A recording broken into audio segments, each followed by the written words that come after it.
अस्सलाम वालेकुम नाजरीन, मैं हूं आपका मेज़बान अख्तर शाहीन रिंद और आप देख रहे हैं मेट्रो मैटर्स। नाजरीन, हमारे यहाँ बाज़ औक़ात अजीब से ट्रेंड जो हैं वो देखने में आते हैं। कभी हम किसी प्रोफेशन के बंदे को अप्रिशिएट कर रहे होते हैं और कभी उसी को जो है वो सुनने को मिल रही होती हैं। ख़ासतौर पे हेल्थ सेक्टर के हवाले से बात करना चाहूँगा कि कोरोना के दौरान हेल्थ सेक्टर से जो वाबस्ता जितने प्रोफेशनल्स हैं उन्होंने बहुत ज़्यादा काम किया और पूरी कौम ने उन्हें सैल्यूट भी किया, उन्हें सलाम पेश किया गया। मुख्तलिफ़ महकमों की जानिब से भी ये काम किया गया।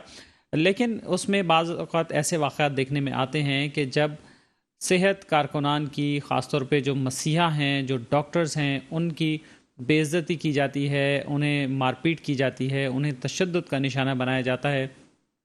और जिसके बाद से फिर जब भी कोई ऐसा वाक़या होता है तो फिर पूरी मेडिकल फ्रेटर्निटी में एक बेचैनी सी पाई जाती है और फिर मामला सीवियर हो तो एहतजाज भी शुरू हो जाता है। सिंध में बल्दियाती इंतखाबात के दौरान ज़िला थरपारकर में प्रिसाइडिंग ऑफिसर एक डॉक्टर थे, उन्हें थप्पड़ मारने की एक वीडियो चली जो वायरल हुई, काफ़ी आपने भी यकीनन देखी होगी। उस वीडियो में एक जो डॉक्टर थे वो प्रिसाइडिंग ऑफिसर थे और उनको जो शख्स थप्पड़ मार रहा था वो भी महकमा सेहत सिंध का ही एक मुलाजिम था।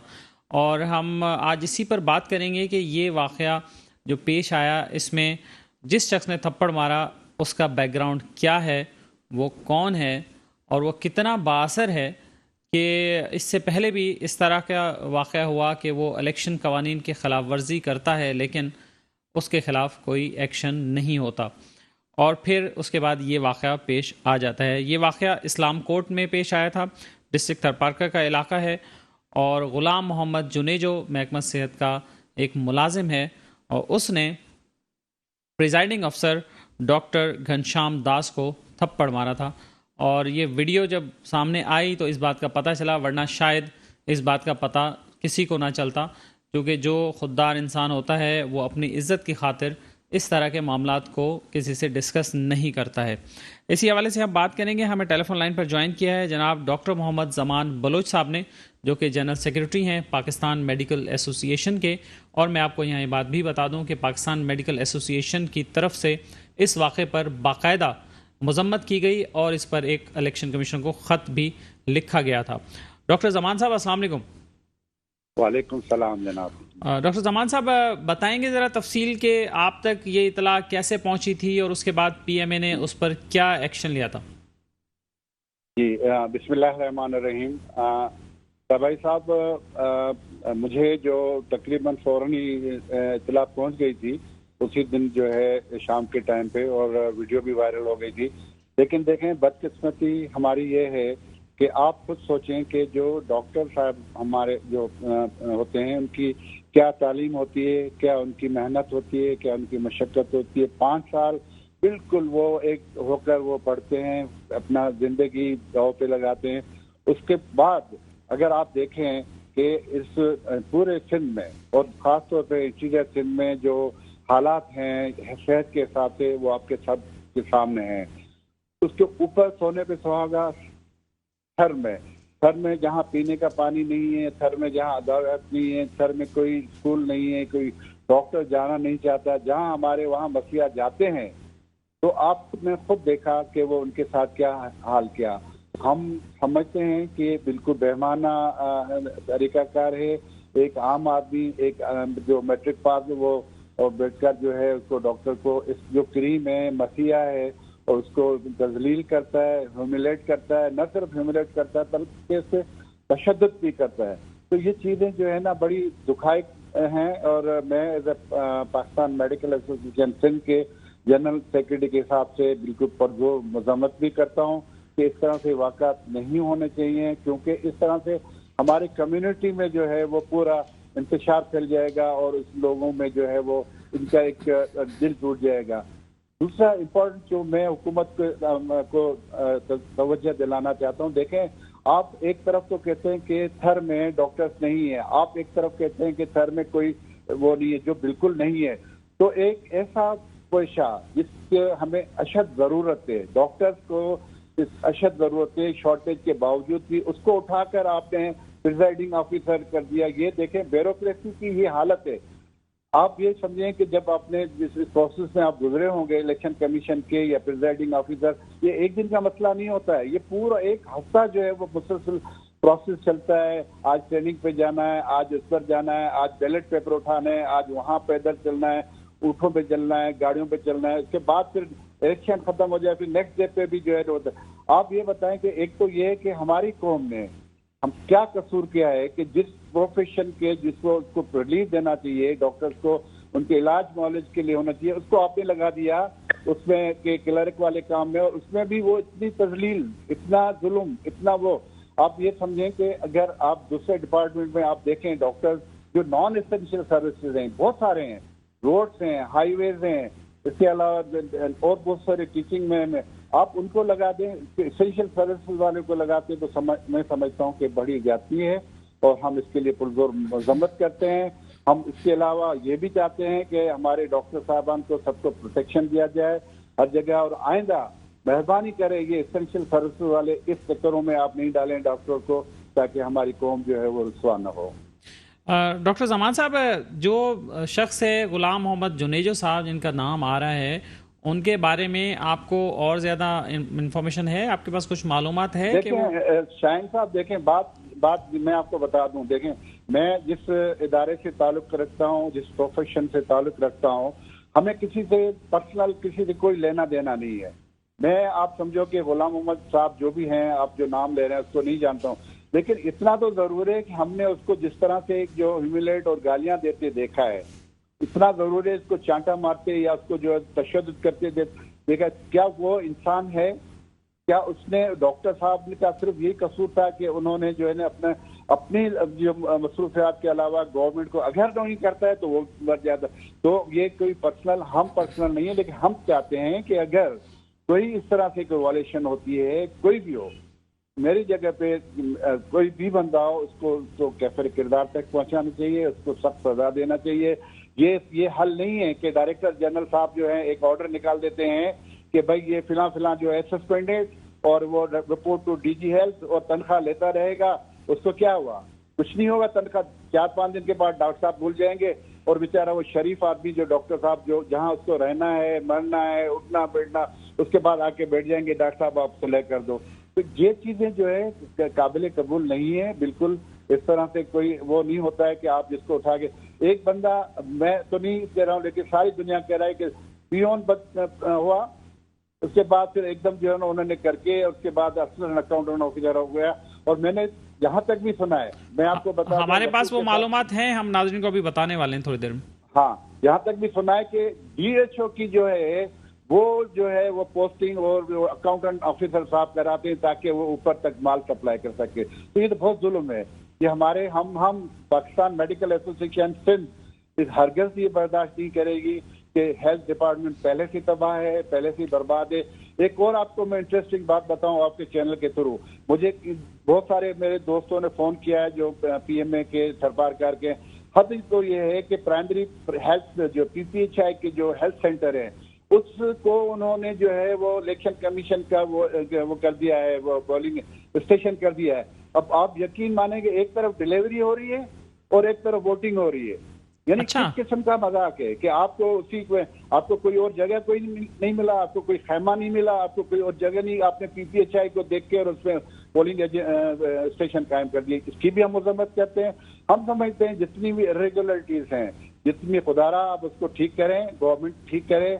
और ये कुछ लोग ऐसे हैं कि वो जो मुमकिन है खुद जानबूझकर हमारी गवर्नमेंट को नाकाम करने की कोशिश कर रही हों।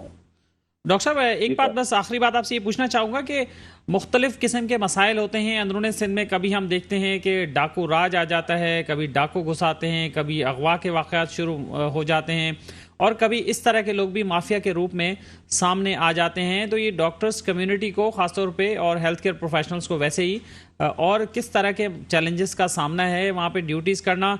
जब हम ये देखते हैं और सुनते हैं कि जी वहाँ पे कोई डॉक्टर ड्यूटी करने के लिए तैयार नहीं होता, दूर दराज इलाकों में ऐसे डिस्ट्रिक्ट्स में जाके काम करने के लिए तैयार नहीं होता, तो जब इस तरह के वाक़यात होंगे तो फिर कैसे लोग वहाँ जाएंगे?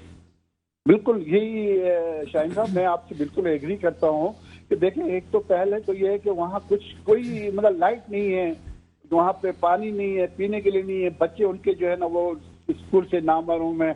और उसके अलावा आप यकीन माने कि हमारे यहाँ ये कल्चर ऐसा हो गया है कि वो तो डॉक्टर्स को डॉक्टर समझते ही नहीं है। मतलब ये कि और उसके ऊपर हम लोगों के ऊपर जो चीजें मुसल्लत की जाती हैं वो ये की जाती है कि ये हेल्थ केयर कमीशन कर दिया।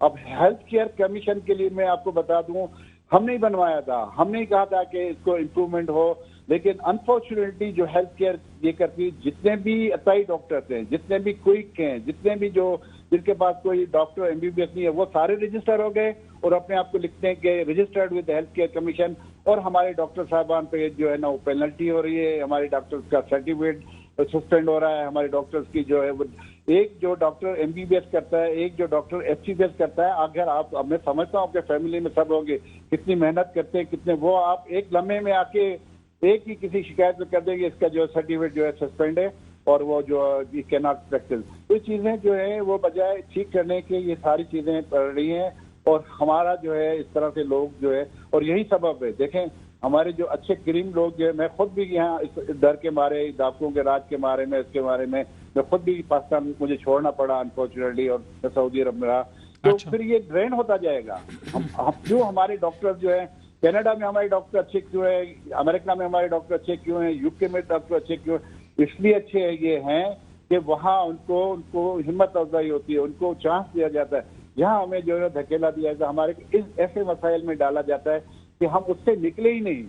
दिन रात सोचते रहेंगे, आज मेरी इंक्वायरी होगी डीजी साहब के पास, आज इंक्वायरी होगी कमिश्नर साहब के पास, आज इसके साथ इंकरेज करना तो दूर की बात है, बल्कि उनको जो है मारपीट और डिस्करेज किया जाता है। तो उस तरह से नहीं किया जाए, मेहरबानी करें और आप हमारा आवाज बने। मैं आपका बहुत शुक्रगुजार हूँ कि आपने हमारे डॉक्टर्स को सुना और आइंदा भी मेरे ख्याल में आप सुनते रहेंगे और ये कौम का असासा है। इंशाल्लाह ताला हम आपके साथ हैं, हम कौम के साथ हैं, हम घर में क्या कहीं पे भी जाने के लिए तैयार है, कर भी रहे हैं हम लोग, लेकिन खुदारा आप इस तरह से हमारे साथ जो है ना धमकाना और ये तजलील वाला रवैया ना रखें ताकि हम जो है वो इंसल्ट फील करें अपने आप की।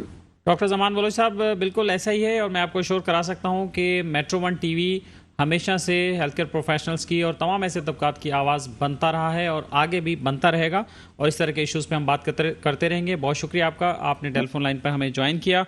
और नाज़रीन, अब आपको बता दूं कि ये जुनेजो साहब जो हैं ये क्या हैं, इनके बारे में जो इतलात सामने आई हैं, हमारे पास कुछ डॉक्यूमेंट्स भी इस हवाले से हमारे पास मौजूद हैं जो स्क्रीन पर भी आपको नज़र आ रहे हैं। गुलाम मोहम्मद जुनेजो साहब के बारे में ये बताया गया है कि वो बावर्ची थे। 1985 में वो बावर्ची का काम करते थे और उस वक्त के जो डीजी हेल्थ थे, जिनका इंतकाल हो चुका है अब, उन्होंने बड़ी मेहरबानी की उन पर और उसके बाद उन्होंने उन्हें ग्रेड 1 में भर्ती कर दिया हेल्थ डिपार्टमेंट में। तो उन्होंने उन पर ये एहसान किया और उसके बाद इस तरह से गुलाम मोहम्मद जुनेजो साहब जो हैं वो रेगुलर सिंध हेल्थ डिपार्टमेंट में वहाँ पर आ गए। और 1985 में जब वो वहाँ पर आए तो उस वक्त डॉक्टर सज्जन मेमन साहब थे जिनका इंतकाल हो चुका है, वो डीजी हेल्थ थे और उन्होंने नायब कासिद इन्हें भर्ती कर दिया। और उसके बाद फिर क्या हुआ, गुलाम मोहम्मद जुनेजो साहब ने फिर मुबैना तौर पर हेर फेर और साजबाज करके ग्रेड 9 में बहैसियत सीनियर क्लर्क तरक्की करवा ली अपनी। और आपको अंदाज़ा हो ही गया होगा कि वो कितने तेज़ आदमी हैं और किस तरह से वो अपने ताल्लुकात को इस्तेमाल करते हैं। उन्होंने तरक्की ली और उसके बाद फिर 2012 में उस वक्त के सेक्रेटरी सेहत सिंध जनाब आफ्ताब अहमद खत्री साहब भी उन पर बहुत मेहरबान हुए। उस मेहरबानी की वजह क्या है ये तो हमें नहीं मालूम, लेकिन ये कि उन्होंने बहुत बड़ी मेहरबानी की और खिलाफ ज़ाब्ता, खिलाफ कानून, उन्हें अकोमोडेट का वर्ड इस्तेमाल हुआ है उस ऑर्डर में। एक ऑर्डर के ज़रिए उन्होंने उन्हें अकोमोडेट कर दिया गुलाम मोहम्मद जुनेजो साहब को और अकोमोडेट किया उन्हें बराह रास्त ग्रेड 16 में। ग्रेड 9 से बराह रास्त ग्रेड 16 में उन्हें अकोमोडेट किया और एक तरह से प्रमोट कर दिया उन्हें असिस्टेंट अकाउंट्स ऑफिसर के पोस्ट पर और उस डेजिग्नेशन पर वो काम करते रहे।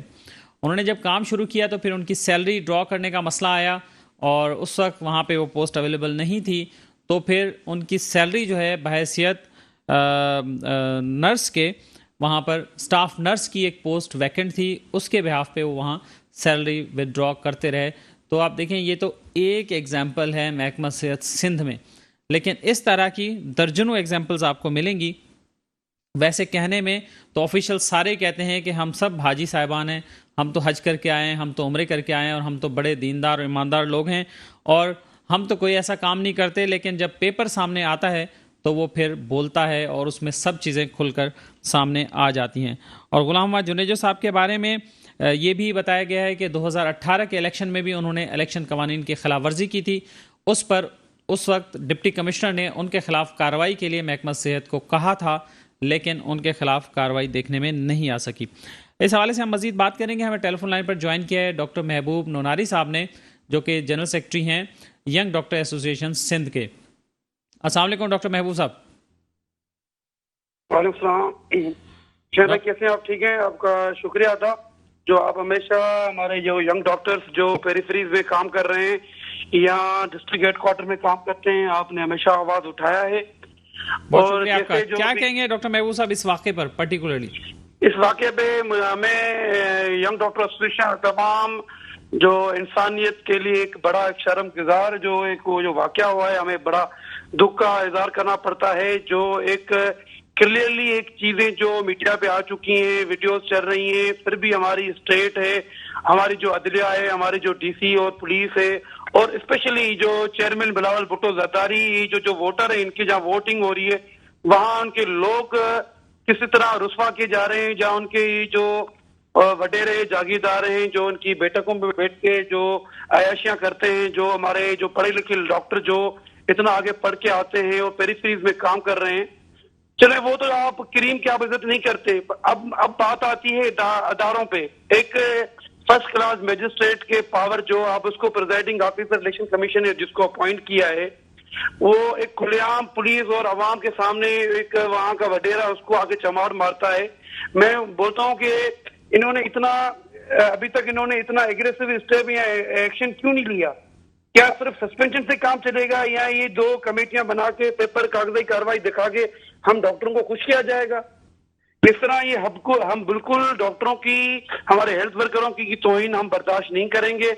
हम पहले भी पीपल्स पार्टी को एक पैगाम दे चुके हैं कि अपने वडेरों को, जागीरदारों को, एमएनए एमपीएस को लगाम दें। अगर आप लोग लगाम नहीं दे सकते तो आज भी पूरे सिंध में एहतजाज मनाया गया। उस दिन जो संडे को इलेक्शन जो हुई थी, मकामी जो इलेक्शन हुई थी थर पार्कर में, इस्लाम कोर्ट में, वहां पे भी डॉक्टरों ने, पैरामेडिक्स ने, नर्सेज ने एहतजाज किया है। उस चीज का अभी तक वहां के जो हुक्मरान है, एमएनए एमपीएस है, अभी तक कोई उन्होंने ऐसा कोई बयान जारी नहीं किया। बल्कि रात को वहां पे डॉक्टर पे सियासी समाजी दबाव डाल के वहां के वडेरे गए हैं उनकी बैठक पे, उनसे माफी तलाफी की है। क्या इस तरह इदारे चलेंगे?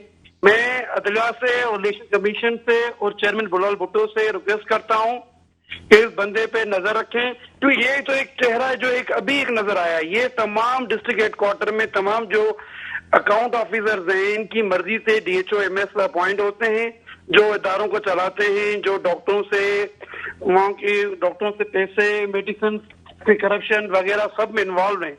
ये सिर्फ थर पार्कर नहीं है, ये हैदराबाद में भी है, टंडोमोहन खान में भी है, जैकबाबाद में भी है, कराची में भी है। डॉक्टर महबूब साहब, आप अपील तो जरूर करें, लेकिन कुछ तस्वीरें हमारे पास ऐसी भी आई हैं जो पीपल्स पार्टी के चेयरमैन जनाब बिलावल भुट्टो जरदारी साहब के साथ भी इन साहब की तस्वीर मौजूद है और को चेयरमैन जनाब आसिफ जरदारी साहब के साथ भी क्लोज इनके पिक्चर्स कुछ मौजूद हैं। शायद गालिबन ये हो सकता है कि यही तस्वीरें दिखा दिखा के अफसरों को ये मरूब करते हों और उनको प्रेशराइज करते हों और अपने जो काम है उल्टे सीधे वो सीधे कराते हों। आप बिल्कुल ठीक कह रहे हैं। ये जो पीपल्स पार्टी या जो एमएनए एमपी है, ये इनकी मशीनरी को चलाते हैं, जो उनको पैसा मुहैया करते हैं। ये पूरी एक लाइन है, चेन है। इनको कंट्रोल करने के लिए हमने हमेशा प्रोटेस्ट किए और करते रहे। हम तो गुंडे बदमाश नहीं है जो जाके इनसे लड़े, चमाटे मारे। हम तो आला अदारों से ही एक अपील कर सकते हैं। अगर इस तरह आप वाहिद करीम को मायूस करेंगे तो किस तरह इदारों में ये काम करेंगे? और ये एक जो साहब जो क्लर्क हैं, ये आपने इनको पता भी चला होगा कि ये कैसे भर्ती हुए। एक शुरू में एक हमारे जो डीजी हेल्थ थे वहां के, ये उनके पास कुक थे, पर उनके पास उनको अनऑफिशियली बगैर मेरिट पे उनको भर्ती किया गया, पर उनको प्रमोट करके अकाउंट ऑफिसर तक पहुंच गया। ये एक सवाल या निशान है हेल्थ डिपार्टमेंट के लिए। बहुत शुक्रिया आपका डॉक्टर महबूब साहब, हमारे साथ टेलीफोन लाइन पर मौजूद रहे हैं। नाज़रीन, यहाँ वक्त हुआ एक ब्रेक का, और ब्रेक के बाद दोबारा हाजिर होते हैं इस मौजूद पर फिर बात करते हैं।